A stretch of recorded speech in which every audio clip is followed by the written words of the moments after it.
শেখ হাসিনা, তারেক জিয়া, ওনারা সবাই মনে করেন যে বাংলাদেশে তারা রাজপরিবার। তাদের ইগো বোধ, আত্মমর্যাদা বোধ এরকম যে একজন যদি মনে করেন যে আমি মুঘল সম্রাট, আর একজন মনে করেন যে আমি হলাম গিয়া সুলতান সুলেমান। এই দুটো পরিবারের মধ্যে এরকম অবস্থা। তো সেখানে আওয়ামী লীগের যারা লোকজন আছে তারা ডক্টর মোহাম্মদ ইউনূসের কাছে, ডক্টর ইউনূস সরকারের কাছে মাপ চাবেন, রিকনসিলিয়েশন হবেন, সরি বলবেন। এটা একদিকে অপশন, আর একদিকে বলবেন যে তোমরা এক বস্তা ধুতরার বিষ খেয়ে মরবা। তারা বলবে যে আমাদেরকে ধুতরার বিষ দাও, আমরা সেটা খেয়ে মরবো, কিন্তু ইউনূস সাহেবের কাছে আমরা ক্ষমা চাইব না। এই হলো তাদের মানসিক অবস্থা, নাম্বার ওয়ান। নাম্বার টু হলো যে তারা এই মুহূর্তে এমনি আওয়ামী লীগ একটা দুষ্ট দল, ভীষণ রকম দুষ্ট দল।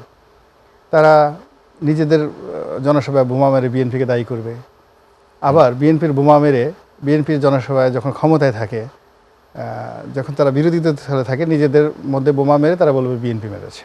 আবার যখন তারা ক্ষমতায় থাকবে তখন তারা করবে কি, বিএনপির জনসভায় বোমা মেরে বলবে যে ওরা নিজেরা মেরেছে, ওদেরকে ধরো। এবং এই কাজ করতে করতে দে আর সো প্রফেশনাল, তাদের ভিতরে এত অ্যাকুরেসি চলে আসছে যে এইরকম অ্যাকুরেসি খুব মানে রাজনৈতিক অঙ্গনে তো দূরের কথা, কোথাও এরকম অ্যাকুরেসি আসে না। তো কাজেই এই দেশের রাজনীতির ময়দান দুর্বৃত্তায়ন করার জন্য, ভয় দেখানোর জন্য, প্রতিপক্ষের উপর মানসিক প্রেশার করার জন্য, যে কোনো একটা ভালো জিনিস ভণ্ডুল করার জন্য যে পলিটিক্যাল, যেটাকে বলি স্টুপিটি, ওটা যদি আমি জানতাম তাহলে তো আমি বাংলাদেশের প্রধানমন্ত্রী থাকতাম। শেখ হাসিনার বুদ্ধি তো আশঙ্কা না, মানে আমি শুধু যেটা বলছি ইন জেনারেল, রচনা গরু রচনার মতো they can do, they have the ability. আর অতীতে যত তারা এরশাদ সাহেবকে জ্বালিয়েছে, বেগম জিয়াকে জ্বালিয়েছে, 111-এর সরকারকে জ্বালিয়েছে, তাদেরকে ফাইট করেছে, তারা ইয়াহিয়া খানকে জ্বালিয়েছে, তারা টিক্কা খানকে তাড়িয়েছে, তারা আইয়ুব খানের মতো মার্শাল ল লোক আছে তাদেরকে টেক্কা দিয়েছে, 10টা বছর জীবন হারাম করে দিয়েছে।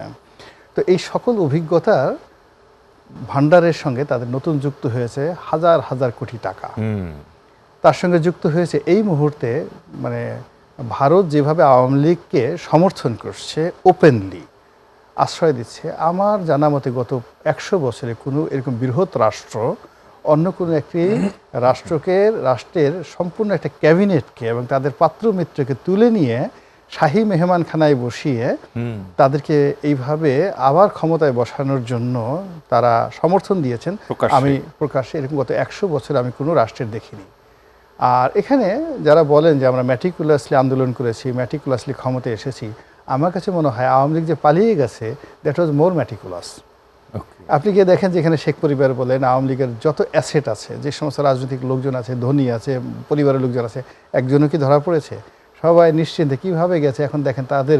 এবং ওই যে বিদেশে গিয়ে দেখেন একজনের চেহারার মধ্যে কোনো মানে ক্লান্তির কী অনুশোচনা, ক্লান্তি নেই, চেহারা খারাপ হয় নাই, সবার যৌবন বৃদ্ধি পেয়েছে এবং সবার চেহারার মধ্যে একটা গ্লু ভাব চলে আসছে। মোমিন সাহেবকে বেশ ভালোই লাগছে। ও মাই গড, অসাধারণ। এখন সেটি যদি মনে হয় সে মানে পররাষ্ট্রমন্ত্রী হিসেবে তিনি যে কথাগুলো বলতেন, আমার কাছে মনে হয়েছে এখন তার কথাগুলো আরও সুন্দর, আরও আকর্ষণীয়। ইভেন শেখ হাসিনার কথা চিন্তা করেন, তিনি শেষের দিকে বাংলাদেশের ক্ষমতায় থাকাকালীন অবস্থায় কথা জড়িয়ে যেত, কিন্তু ওখান থেকে তিনি যেভাবে তারেক জিয়াকে গালাগালি করছেন, যেভাবে ইউনূসকে গালাগালি করছেন, মনে হচ্ছে যে তিনি পুঁতি পড়ে যেভাবে ওইভাবে মুখস্থ করে পুঁতি পড়তেছেন। একটা কথা বাঁচতেছে না, একটা কথার মধ্যে জড়তা নাই, কথার ভিতরে কথা মনে হয় প্রত্যেকটা কথা মুখস্থ করছেন। এই যে তার যে মানে প্র্যাকটিস, সেই প্র্যাকটিসটা বিদেশে গিয়ে সে আরও ওগুলোর সাথে হারমোনিয়াম, বায়া, তবলা, ড্রাম সব একত্র করে আপনাকে ভয় দেখানোর জন্য যে খাইছি তোরে, ধরছি তোরে, মারবো তোরে, এই কথাগুলো বলার জন্য আওয়ামী লীগের নেতাকর্মীরা যে প্র্যাকটিস তারা করছে, এটা তারা যে যখন দেখানো শুরু করবে, আমি মনে করি যে that will be very dangerous for their opponent.